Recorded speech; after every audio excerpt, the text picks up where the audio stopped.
बिस्मिल्लाहिर्रहमानिर्रहीम। आज हम स्टार्ट करेंगे topic 1.8 and that is dimensions of physical quantities. Students, हम इस चैप्टर के स्टार्ट से ही फिजिकल क्वांटिटीज़ को डिस्कस करते आ रहे हैं कि फिजिकल क्वांटिटीज़ वो क्वांटिटीज़ होती हैं जो मेजर की जा सकती हैं, मींस के measurable quantities are called physical quantities. आज हम डिस्कस करेंगे dimensions of the physical quantities. Students, हम जब भी फिजिकल क्वांटिटीज़ को डिस्कस कर रहे होते हैं तो हमें सम टाइम ऐसे होता है कि उनकी हमें क्वालिटी को या उनकी नेचर को एक्सप्लेन करने की ज़रूरत पड़ती है। तो जो फिजिकल क्वांटिटीज़ की क्वालिटी है या उनकी जो नेचर है उन्हें हम क्या कहते हैं? उन्हें dimensions of that physical quantities कहते हैं। तो अब हम अगर डायमेंशंस की बात करें तो डायमेंशंस को हम किस तरह से शो कर सकते हैं, ये क्या होती हैं? तो इसको हम सबसे पहले ये देख लेते हैं कि इनको शो करने के लिए हम कौन सा वे अडॉप्ट करते हैं, क्या तरीक़ाकार होता है, किस तरह से हम इन्हें शो कर सकते हैं। इन्हें शो करने के लिए हम यूज़ करते हैं स्क्वायर ब्रैकेट्स। अब स्क्वायर ब्रैकेट्स के अंदर हमने जिस फिजिकल क्वांटिटी की डायमेंशन को शो करना है, डायमेंशन हमने फाइंड आउट करनी है, तो वो उसको हम क्या करेंगे, उसके सिंबल को हम इसके अंदर प्लेस कर देंगे। सपोज अगर हम बात कर लें मैथ्स की, तो हमने मैथ्स के सिंबल को हम इसके अंदर यहाँ पे लिख देंगे। सपोज मैथ्स क्या होता है हमारे पास, मैथ्स का हम इस तरह से इसको लिख देंगे तो ये हमारे पास क्या हो गई, मैथ्स की डायमेंशंस हो गई। इसी तरह से अगर हम बात करें लेंथ की या टाइम की, तो उन्हें हम किस तरह से शो कर सकते हैं? लेंथ के लिए हम कुछ इस तरह से शो करेंगे।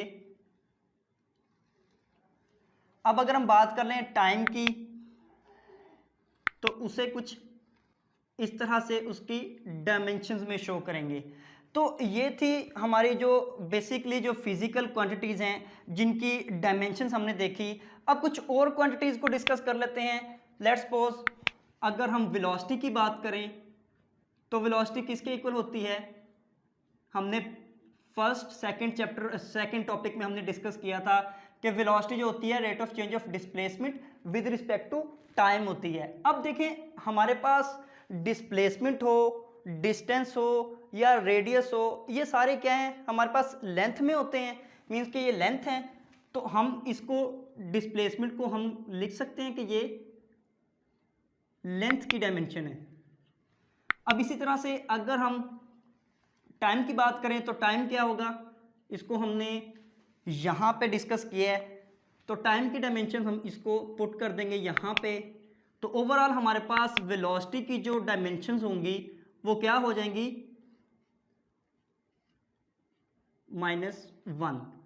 तो ये हमारे पास क्या हो गया, वेलोसिटी की ओवरऑल डायमेंशंस हो गई। अब इसी तरह से अगर हम बात करें एक्सेलरेशन की,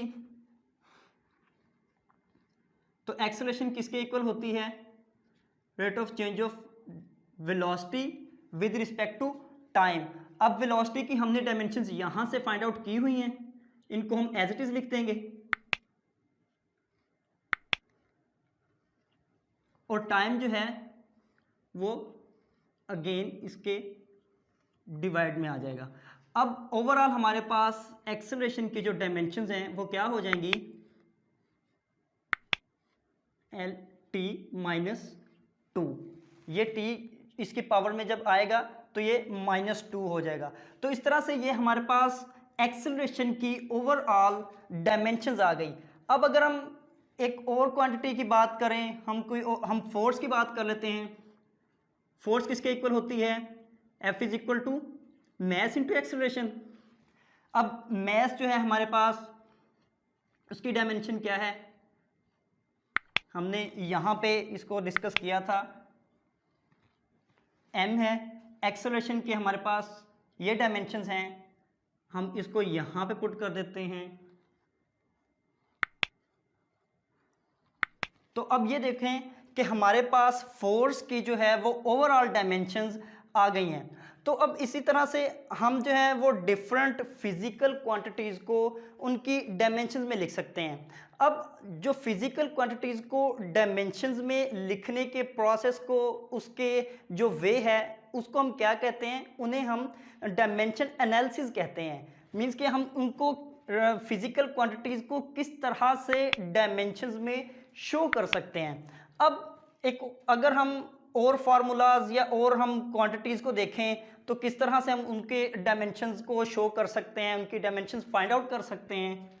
सपोज हम बात कर लेते हैं डेंसिटी की। डेंसिटी किसके इक्वल होती है? Mass over volume. अब मैस हमारे पास हमें पता है, मैस की डायमेंशन क्या है? m डिवाइडेड बाई वॉल्यूम क्या होता है? वॉल्यूम हमें पता है, वॉल्यूम होता है length into width into height. अब अगर हम देखें कि लेंथ, विड्थ और हाइट जो है वो क्या है, तीनों हमारे पास लेंथ है, तो तीनों को हम इस तरह से लिख सकते हैं L क्रॉस L, तो मीन्स इसको हम L क्यूब में लिख सकते हैं। तो हमारे पास डेंसिटी के जो है डायमेंशंस ओवरऑल क्या आ जाएंगी,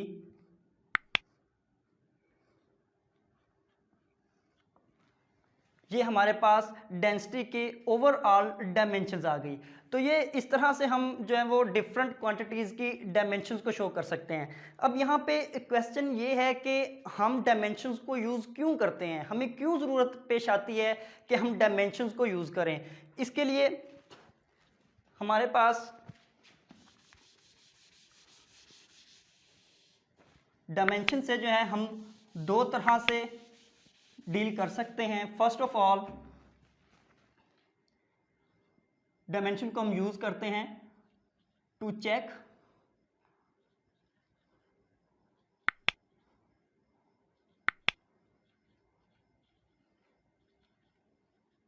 होमोजेनिटी ऑफ फिजिकल इक्वेशन। हम जो है डायमेंशंस को यूज करके फिजिकल इक्वेशन की होमोजेनिटी चेक कर सकते हैं। अब हम होमोजेनिटी किस तरह से चेक कर सकते हैं? लेट्स सपोज कि हमारे पास कोई इक्वेशन है, हम उसकी अगर हमारे पास लेफ्ट हैंड साइड जो है वो राइट हैंड साइड के इक्वल हो जाती है तो इसे क्या कहेंगे कि वो इक्वेशन जो है हमारे पास होमोजीनियस है। तो इस तरह से हमारी जो है वो लेफ्ट हैंड साइड इक्वल होनी चाहिए राइट हैंड साइड की। अब इसके लिए हम एक एग्जांपल ले लेते हैं। सपोज एक इक्वेशन लेते हैं is equal to mc square equation ले लेते हैं। अब इसमें हमने देखना है कि हम अगर इसको डायमेंशंस के तरह से इसको फाइंड आउट करें तो हमारे पास लेफ्ट हैंड साइड और राइट हैंड साइड जो है वो इक्वल आती हैं या नहीं। अब देखें E क्या है हमारे पास? एनर्जी, जो कि हमने पहले पढ़ा हुआ है। एनर्जी को हम जूल में लेते हैं, जो कि किसके इक्वल होता है? न्यूटन मीटर के। अब इसमें न्यूटन मीटर में क्या है? न्यूटन फोर्स है हमारे पास और मीटर क्या है? लेंथ है। तो ये इसको हम सिंपली लेंथ लिख सकते हैं, या इसको हम लेंथ के लिए हमारे पास जो डायमेंशंस हैं वो इस डायमेंशंस को यूज़ कर सकते हैं। अब हम इसको यहाँ पे ड्राइव कर लेते हैं।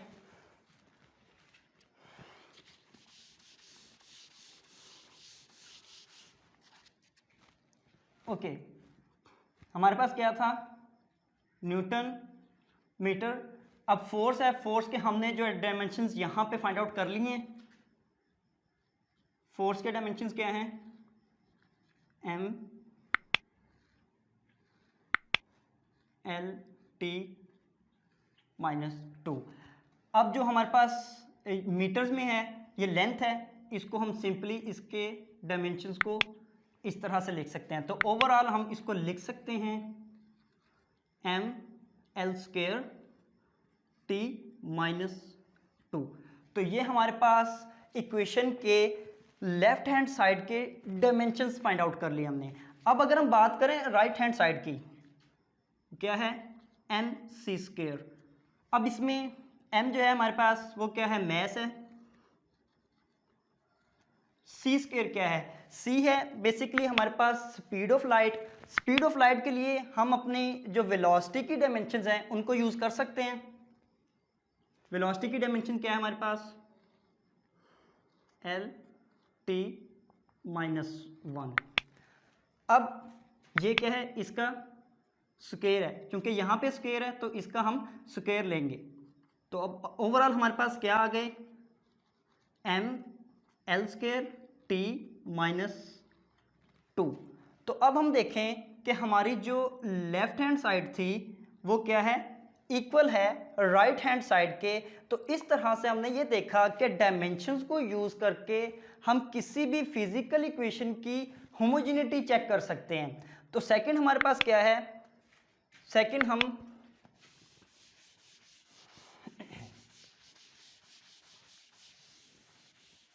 डायमेंशंस को यूज करके ड्राइव कर सकते हैं फार्मूला।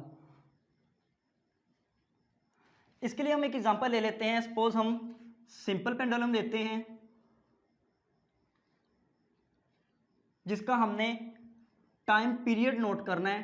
टाइम पीरियड के लिए हम क्या करेंगे, हमने ये देखा कि हमारा जो टाइम पीरियड है वो किस किस चीज़ों पे डिपेंड करता है। फर्स्ट ऑफ ऑल ये जो बॉब है इसके मैस पे, सेकंड इसकी लेंथ पे,